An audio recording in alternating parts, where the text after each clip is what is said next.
everyone, welcome to Watch It Paint It. This week we're doing another model for Stephen from Patreon. He's requested Papa Rook be painted. That's from Arcadia Quest by Simon Games. I've primed the model in matte white by the Army Painter to begin with. I thought the white it's just going to allow me to paint all the lots of different colours this model is very easily, and it wasn't made up of one nice easy colour that would bypass a lot of work by spraying him in that colour primer. So I'm starting with Survivor Skin, that's by the Army Painter. This is painting all the flesh that you can see, so that's both his hands, one of his arms are poking through, his ears and his jawline, his midriff, he's got his midriff on show, and then his feet as well. I'm going to take out Necromancer's Cloak. This is going to make up the majority of the model, but as I said, there's tons of different colours here, so and Necromancer's Cloak would have been incredibly difficult to paint on top of, so I didn't want to colour prime him in anything dark like this. So I'm painting around his eyes here. I also then painted the triangles on his jaw. Even though I was looking directly at the artwork, I still completely did that wrong. They should just be white. His jaw should be Necromancer's Cloak. So it says eyes, his jaw. I started his staff there as well, so the jewel, the top of the staff and the staff itself. And then I'm trying to paint in his jacket under, it's in between all these bones, and then the jacket around his back. That's switching back up to a bigger brush there, and it's much easier to paint that bit. I think Stephen's got a knack for picking difficult models. So I took this and I was like, oh my god, Stephen's picked something easy for me to paint this this month, and then by now I'd already realised this is not going to be easy. There's lots and lots of small fiddly bits. It's not difficult, but it's quite time consuming. There's lots of different colours involved. I'm just getting out my hobby holder. If you've not seen that, check out my initial thoughts or my unboxing video. Have a look at that, because I'm going to paint his head. I wanted an additional grip now to hold on to, and then I'm going to move on to painting his hat, which means I'm not going to want to continually touch that and take the paint back off. So I'm going to use that handle that goes above the head on the hobby holder in a minute, once I've applied this paint to this. So I'm also painting the cap. I did his trousers in this Necromancer's Cloak. I'm also doing his top hat in this colour as well. Fairly simple so far. Next up is gold yellow and a bone white. So I mixed that together about 50-50. That's just to create quite a light yellow for his eyes. Plague brown's out next. That's by Vallejo as well. And this is to do the base layer of his hair. So I'm not going to use much or any shader on the hair. Let's go with much shader. But I'm going to start with it a lot dustier, a lot darker than the blonde hair I'd like him to have. I'm also going to paint that sort of feather in his hat. Not quite sure what they are, but they look yellow as well, so I'll give the base coat to that as well. And then we'll flip the model over and do all the hair that you can see around the back of the model in the same colour. Just tying his hair in all the same. Just using my detail brush here. You could probably get the regiment brush in, but I was being extra careful. Then my upgraded hobby holder arrived in the post. I thought I'd upgrade this video by using the copper and black version. This is now the production sample. Before it was just my prototype. Gory Red by Vallejo, not the Army Painter. This is to do the leather model, so that's his sash running around his waist, the band on the top of his top hat, the little sort of tie or ribbon on his staff. I'm also going to get my detail brush and just sort of jam it in his mouth to give him a nice red tongue and mouth, trying to dodge those teeth, but we will highlight them back up afterwards anyway, so don't worry too much. Just giving the sash an extra layer here and neating it up. Same with the top band. The top band I'm trying to just get down now and paint around the rim of it, just to give it a nice 3D look, make it look as realistic, and I mean that sort of work's going to make it look a lot nicer by the end. He's also got 3 stitches on his hat there that I painted in red, and the 2 eyes of the skull on his chest were also red there. I'm going to use hammered copper. That's to paint the hair of that shrunken head that he's holding in his hand. Just thought that's the sort of colour it looked. That'll do pig. A bone white back out, and that's to paint in the card on his top hat, as well as the sort of bandage he's wearing on one of his hands. And then I'm also going to paint all the bones. It's called bone white. It seems very apt for this part. So all the bones around his chest, the skull on his chest, the bones on his thigh. There's another bone on his other. There's a skull on his other thigh. Sorry, so he's got bones on one, skull on the other. Blue violet's the colour. That's by Vallejo. I'm going to be using that for the shrunken head's purpley blue look. So just carefully painting that around the copper. And then we're going to use Machinegun Metal, and this is just to dab on his 2 earrings. He's wearing a sort of flesh tunnels, something on each ear, so very, very difficult to see, but 2 little dots on his ears there, and bright gold's the next metallic we're going to use. It's got a couple of rings on his hand, and then he's got sort of this gold edging to this red cloth that he's got around his around his thigh, and he's got a couple of gold rings and a gold bracelet as well. So he's got a ring on the back of his necklace and 2 on the front. Dark green, just our green that I had handy. I think any green would do for this, and he's got a random leaf on his shoulder. As I mentioned, Stephen's got a knack for picking difficult models. This one's just got lots and lots of little colours, which it's quite time consuming continually swapping colours. But we're on to the washing. So that was the base coat done. We're going to use Flesh Wash by the Army Painter, and that's to wash all of the skin colours we did. So the tiny bit of face, got quite a bit on the face, in his ears and his jawline, because that would be quite dark. There wouldn't be a lot of light getting to there. And then I'm taking a lot more time and care, making sure this wash just goes between his fingers and between each muscle set, and that's just going to save me a lot of time highlighting back up. If I don't get it everywhere, I've got less to highlight back to the base colour. Plague Shader, that's my green shader by the Army Painter. That's just going to be applied to that leaf. Jumpsuit Shader, that's the red one by the Army Painter, and that's just going to be applied to all the red areas, so that his sash, that bit of cloth on his thigh, and that headband he's wearing as well. Light tone, as I mentioned, I wasn't sure if I would or wouldn't use any shader on those pigtails he's got, but I'm just adding a little bit to get in all those gaps between each strand. I'm also doing it along all of his bones. Get the hat as the card on the hat as well. I'm going to get his teeth in the same colour, his hair along the back, and all those bones that are along the back.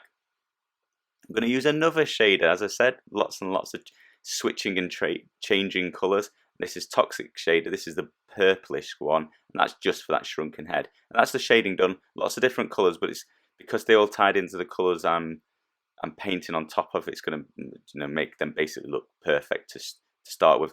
A lot less highlighting is going to be required, and a lot less cleaning up. So we are onto the highlighting, as I mentioned. I'm going to be dry brushing Necromancer's Cloak mixed with Filthy Suit, about 50-50, 1-to-1 ratio.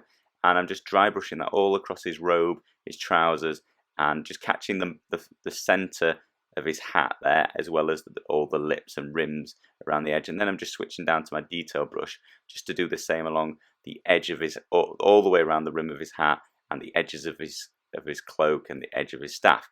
Then I'm going to mix more Filthy Suit in with that Necromancer's Cloak, so about 33% Necromancer's Cloak, 2-to-1 ratio, so this is a lot lighter. And now I'm just going to only use my detail brush and just go along the edge of every part of this Necromancer's Cloak and really give it a look like the light's hitting all the edges.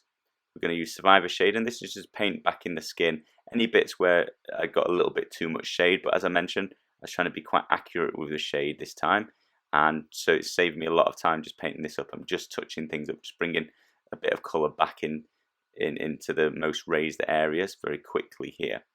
After this, I'm going to be mixing in Pale Flesh with that, so Survivor Skin and Pale Flesh, 1-to-1 ratio, 50-50.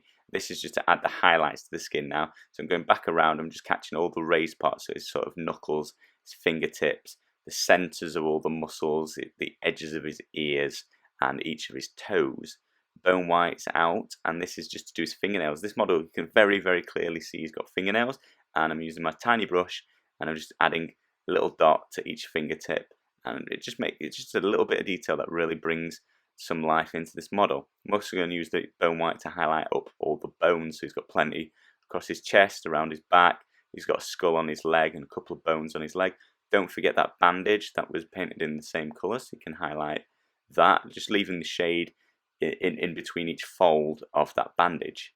After that's done, we're going to paint in his white face paint there. As you saw, I didn't do anything other than prime it, so it was quite a dull primer. It was it didn't cover it 100%, so this highlight is going to really make that white look white along the raised parts. So I'm just catching his cheek and along his lip line there. Then I'm going to use, and his teeth, sorry, so highlight the edges of his teeth as well. I'm going to use Sick Green just to highlight up that leaf, so I'm just catching all of the edges. I'm also going to paint in the chain around his chest and his back that's holding all these skulls together in the same green. That's what it looks like in the artwork. Gold yellows out, and that's to highlight up his hair. So I'm going to start with painting each strand of his pigtails down the front, And then I'm going to go around the back, and again I'm just painting each strand. Got my detail brush, doesn't take a lot of time, they're quite big strands, so it just really brings out the 3D look of his hair very easily. Don't dry brush that.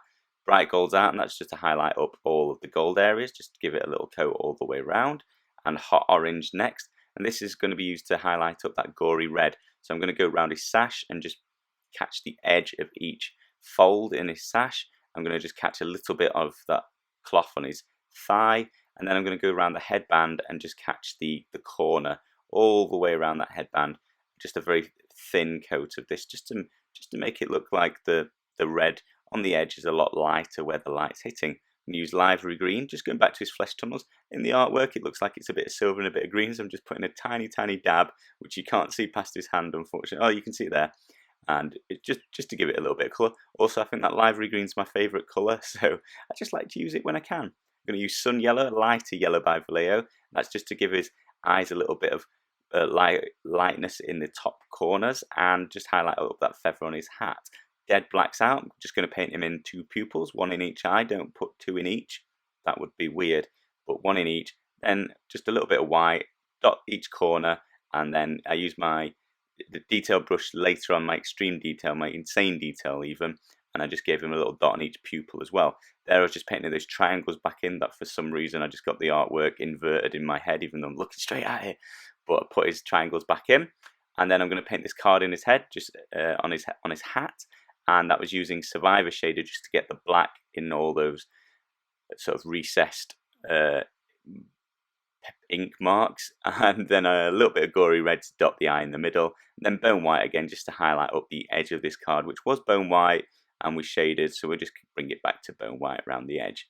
We're also going to use the Bone White to paint in 2 eyeballs for that shrunken head. I think yellow would be equally nice here, or even just white, but I had Bone White out, and I think that will work nice as well. I'm going to use Blue Violet Neat just to highlight back up that shrunken head, so I'm catching those 2 spikes sticking out of his head, his forehead, his lips, around each eye, all the raised bits basically. So if you carefully drag your brush across that, you are going to catch those raised bits. It almost paints itself for you. Then a little bit on the back of his skull there as well. Survivor Shader, I'm just adding a dab around his eyes, just to make him look a little bit darker around the edges of the sockets. Just taking my time there to make sure it goes where I wanted it to. And then Dead Black again, I'm just going to dot in 2 pupils, as I said, just going back and forth between colours. It's a little bit time consuming, but nothing's difficult on this model, it's just a bit tedious. Mournfang Brown, so with all my other Arcadia quests models, I paint Mournfang Brown on the base, and then I'm going to add Agrelin Earth afterwards, both by Citadel.